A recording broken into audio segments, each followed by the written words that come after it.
ditiupkan sangkakala, maka matilah semua makhluk. Itu yang terjadi. Kemudian terjadilah benturan-benturan kiamat, hari kiamat, dan banyak ayat Al-Quran yang lain juga menyebutkan maka planet-planet akan bertabrakan dan seterusnya.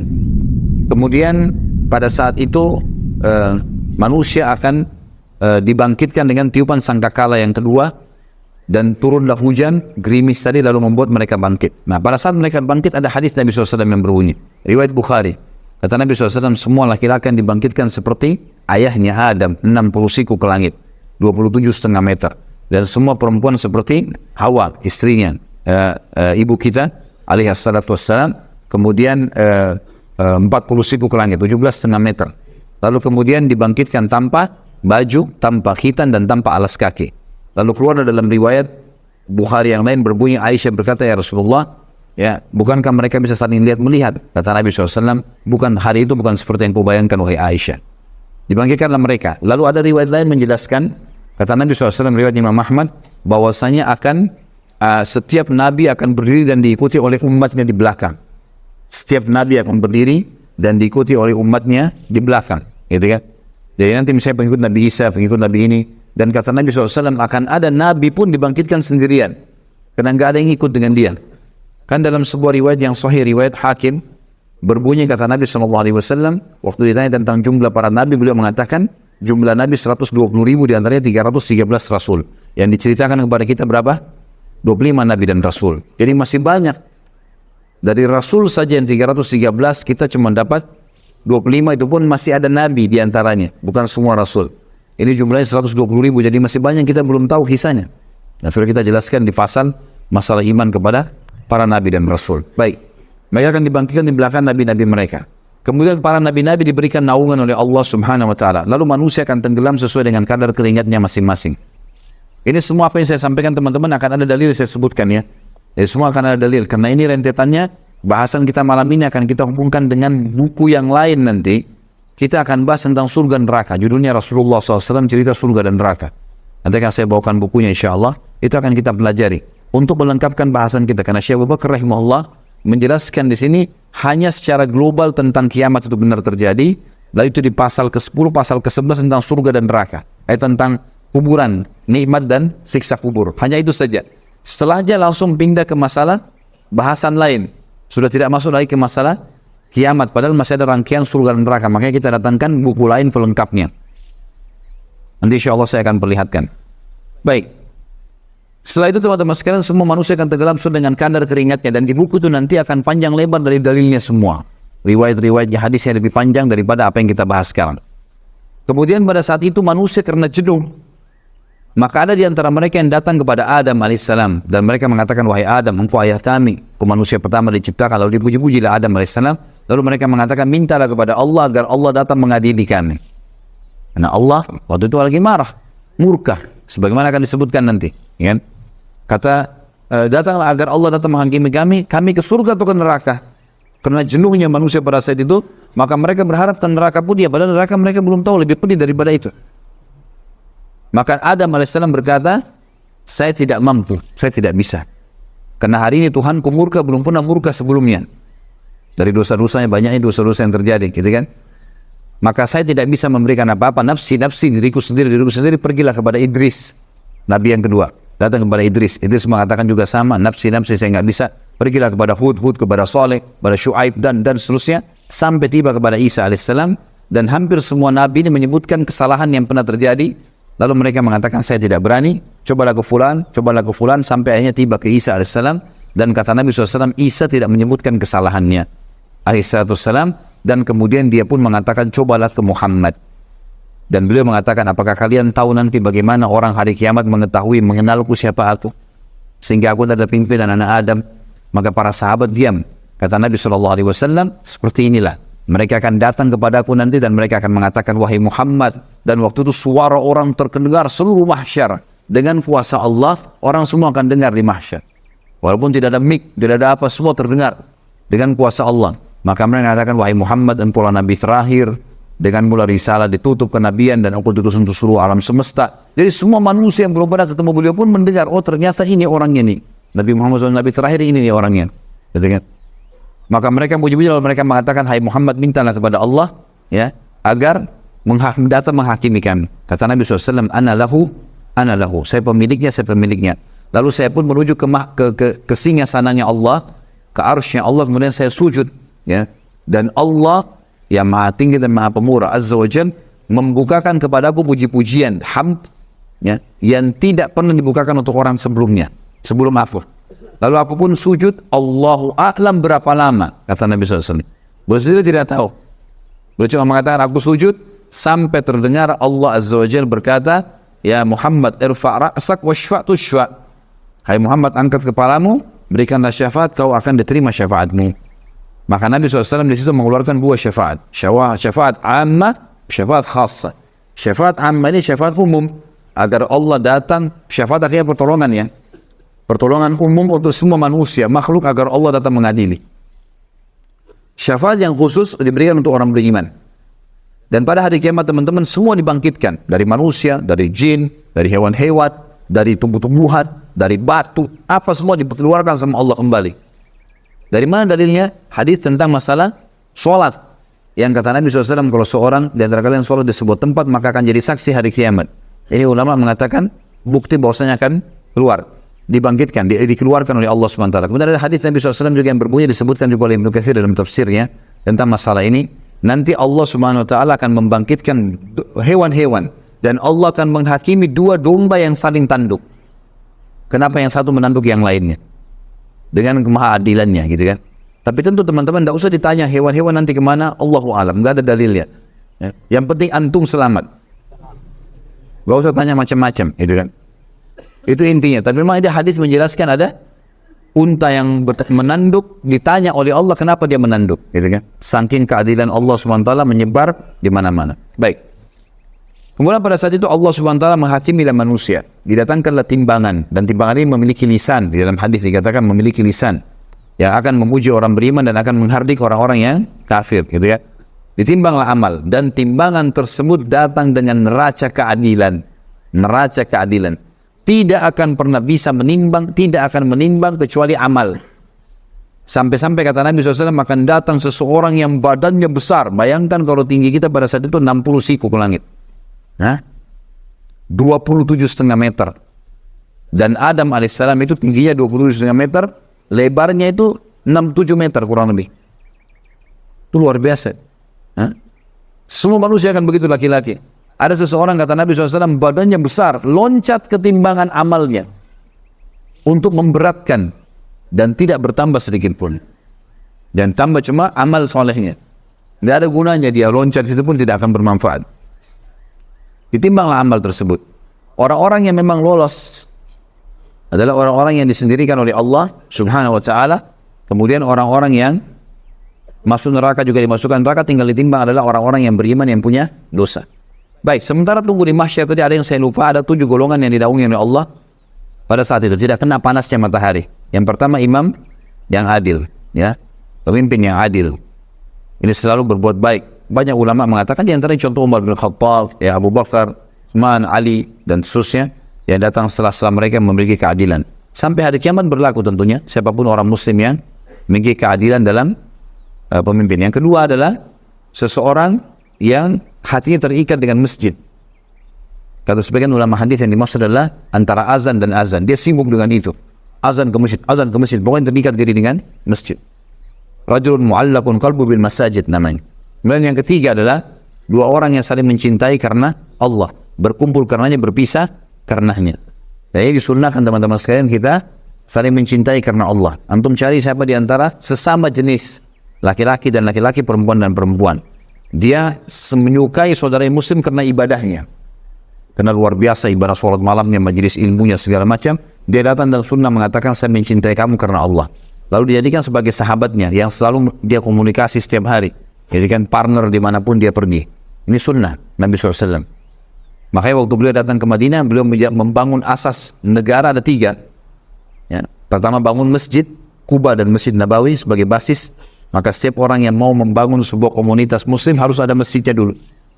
Kemudian yang kedua, mempersaudarakan muhajirin dan ansar. Ini yang kita bahas. Yang ketiga adalah menulis kesepakatan dengan orang-orang kafir di Madinah agar membela bersama-sama Madinah. Ini asas negara kata para ulama yang mesti ada bagi setiap muslim. Baik. Pada saat itu orang yang bersaudara karena Allah, berkumpul karenanya, berpisah karenanya, akan mendapatkan juga naungan Allah Subhanahu wa ta'ala. Ini yang keberapa? Yang ketiga. Dua dari mana? Yang keempat, seorang laki-laki masuk dalamnya, kata para ulama, perempuan. Seorang laki-laki yang dipanggil oleh seorang wanita yang cantik, memiliki kecantikan dan kedudukan, bisa kekayaan, bisa jabatan, bisa ke jalur nasab, jalur keturunan yang mulia, sempurna, sudah cantik, sudah pintar, sudah kaya, segala macam, menggoda sekali sebenarnya, mengajak dia berzina, lalu dia mengatakan saya takut karena Allah. Kemudian yang kelima adalah seseorang yang mengingat seorang Allah, mengingat Allah sendirian, lalu dia menangis. Ini juga fadilah orang yang menangis karena Allah Subhanahu wa ta'ala, ya.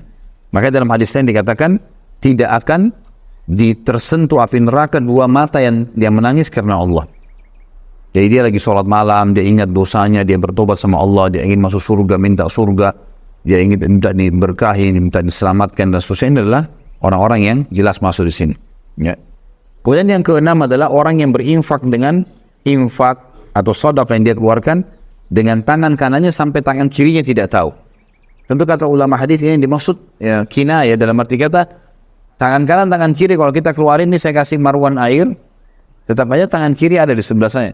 Tapi ini gambaran, artinya kalau tangan kirinya tidak tahu, maksudnya adalah orang lain. Kalau tangan kiri tidak tahu, apalagi orang lain. Saking dirahasiakannya dia, sedekah itu dirahasiakan. Itu akan masuk sebagai orang yang dinaungi nanti. Jadi dia suka bersedekah. Ini fadilah orang yang bersedekah, tapi dirahasiakan. Jangan baru sedekah Rp1.000 sudah satu kampung tahu. Kan? Harusnya memang dirahasiakan. Gitu kan? Ini sudah sumbang AC. Oh, si fulan sudah sumbang sekian. Tidak perlu sebut. Urusan antum dengan Allah Subhanahu wa ta'ala sudah selesai. Ya, amal baik sudah dicatat oleh malaikat. Tentu ada sekretarisnya Allah Subhanahu wa ta'ala. Maka Anda kutip di sini ya. Ini artinya Allah Subhanahu wa ta'ala mengingatkan untuk kita, penulis, sekretaris kita ini menulis semuanya amal-amal saleh kita. Yang terakhir, yang ketujuh, siapa yang tahu? Hah? Ada yang ingat ya? Hah? Pemuda yang tumbuh di jalan ketaatan kepada Allah. Ini sengaja saya terakhirkan teman-teman untuk antum paham nih. Jadi ternyata anak muda itu kalau dia dalam keadaan ketaatan kepada Allah punya fadilah. Kalau antum pernah melalui masa-masa dan dosa teman-teman sekalian, jangan wariskan ke anak-anak. Biarkan dia tumbuh dalam ketaatan. Kalau kita baru bisa baca Quran di umur 20 tahun, 25 tahun, 30 tahun, teman-teman, anak kita harus hafal Quran di 6 tahun. Target harus berubah. Ini punya fadilah sendiri. Jadi anak muda yang tumbuh dalam ketaatan Allah. Sampai kata Nabi SAW dalam hadis lain, Inna Allah yu'jubu min syabin laysa lahu sabwah. Allah kagum dengan anak muda yang tidak ikuti hawa nafsunya. Allah Azza wa Jalla pencipta kagum dengan orang ini. Dan anak muda, kata ulama, masuk dalam hitungan syariat 40 tahun ke bawah.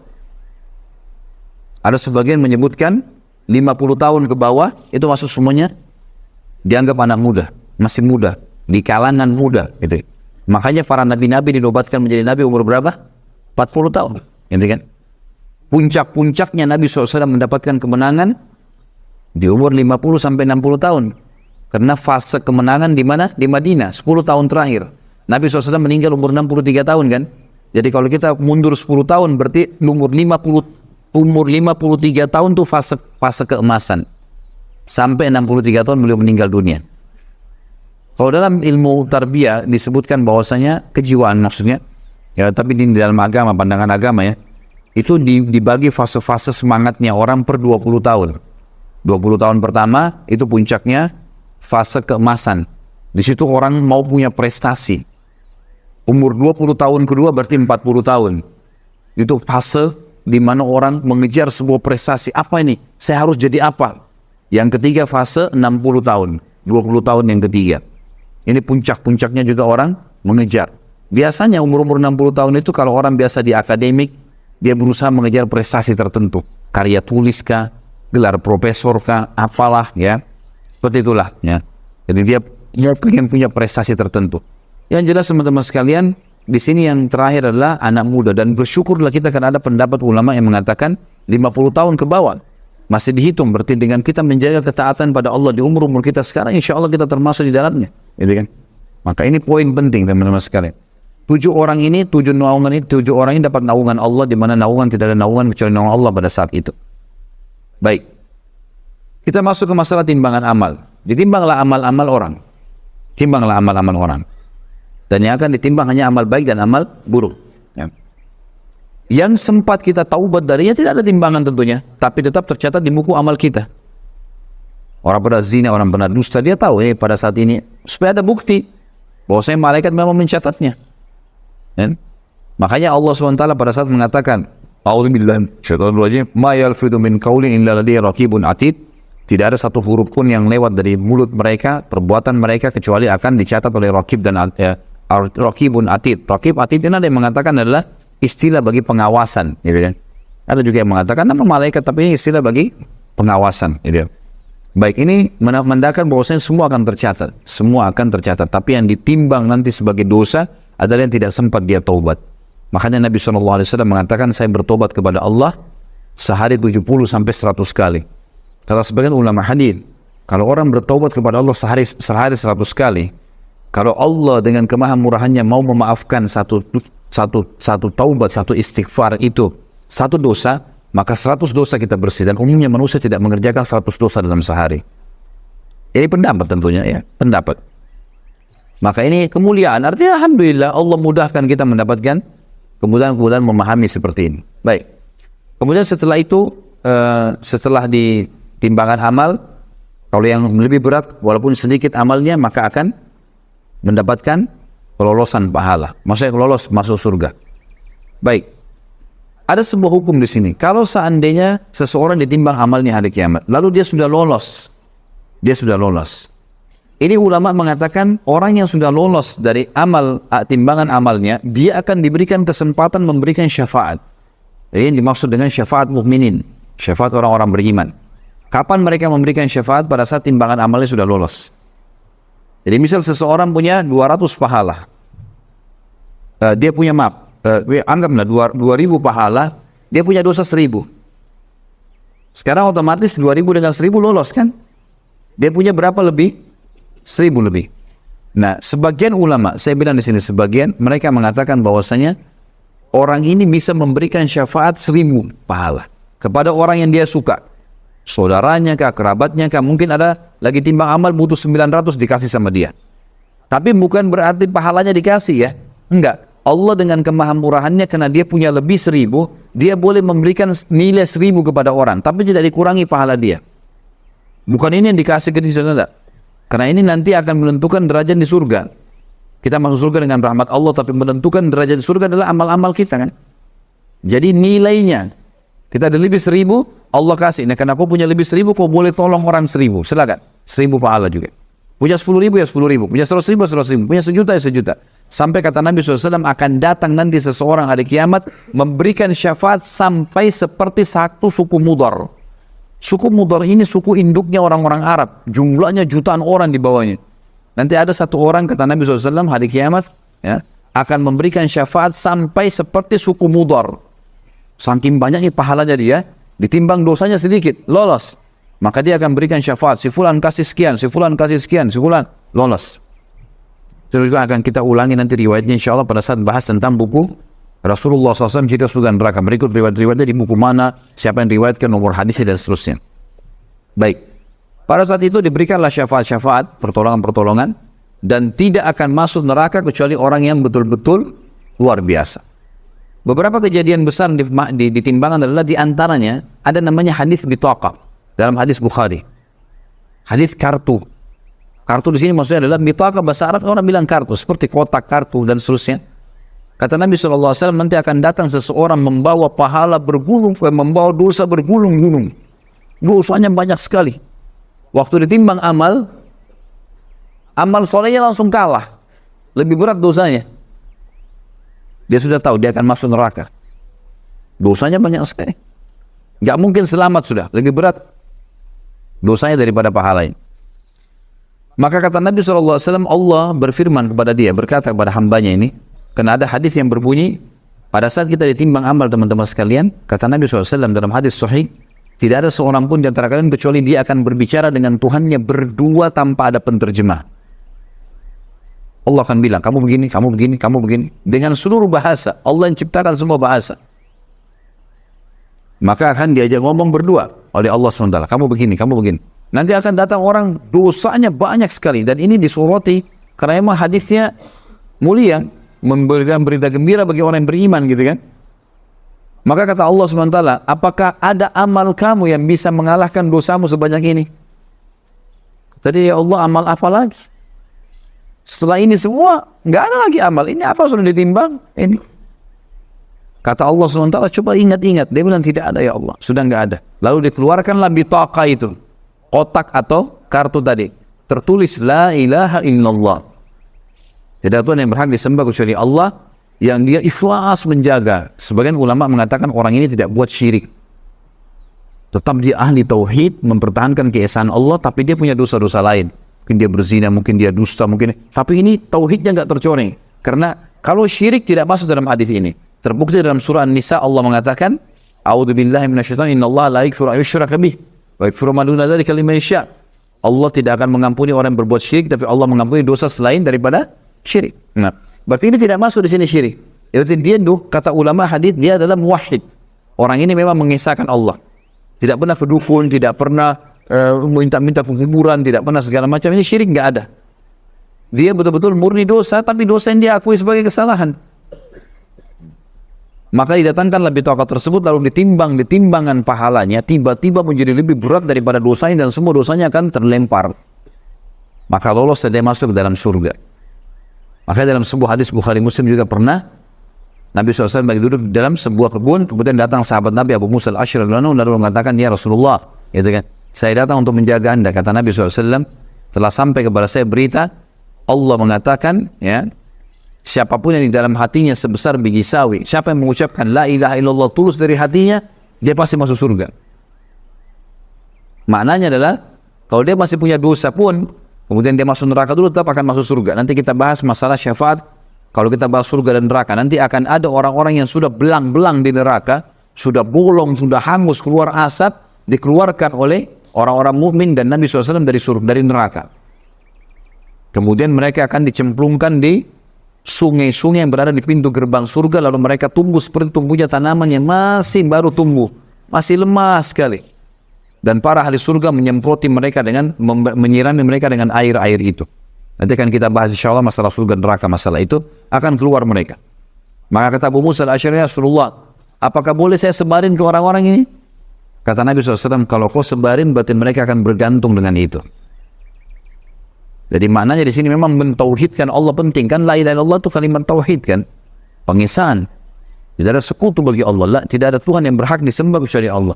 Tidak ada sekutu baginya masalah itu. Baik. Setelah itu teman-teman sekalian, setelah semua ditimbang amalnya, orang-orang beriman yang sudah lolos tadi tanpa hisab, orang beriman juga sudah lolos dari timbangan, ini akan kumpul di Haud. Haud ini adalah kuala Nabi SAW di mahsyar. Kuala Nabi SAW di mahsyar. Kata Nabi SAW, ana faratukum, saya akan dahului kalian ilal Haud, ke Haud. Lalu beliau pun mengatakan, saya akan tunggu dan saya akan melihat satu persatu orang yang lolos di Haud. Mereka akan minum, dan siapapun yang minum dari Haud tidak akan pernah haus selamanya. Yang tidak minum di situ hanya orang kafir, musyrik, orang munafik, dan orang-orang yang dasarnya mukmin tapi banyak dosanya, masuk neraka dulu. Karena dosanya lebih berat daripada amal solehnya. Maka ini akan pergi. Tentu ada juga orang-orang yang buruk nanti di timbangan amal ya. Orang yang banyak pahalanya, ada sholatnya, ada puasanya, ada zakatnya, ada ini. Tapi dia buruk hubungan dengan manusia. Pernah caci maki orang ini, pernah menghina orang ini, pernah mengambil haknya orang ini. Tidak pernah minta maaf. Maka orang-orang ini nanti akan datang, kata Nabi SAW, orang yang bangkrut. Apa kalian tahu siapa orang yang bangkrut? Kata para sahabat, ya Rasulullah, yang dirham dinarnya habis. Kata Nabi SAW, tidak. Bangkrut adalah orang yang datang hari kiamat membawa pahala sholat, zakat, puasa, haji, tapi sisi lain pernah caci maki orang ini, pernah pukul orang itu, pernah mengambil haknya orang ini, dan mereka meminta kepada Allah di hari kiamat di timbangan. Ya Allah, orang ini begini, diambilin. Ya Allah, orang ini begini, didatangin semua. Ini dengan keadilan. Nggak ada yang bisa tersembunyi, nggak ada sogo-sogoan. Semua kena pada saat itu.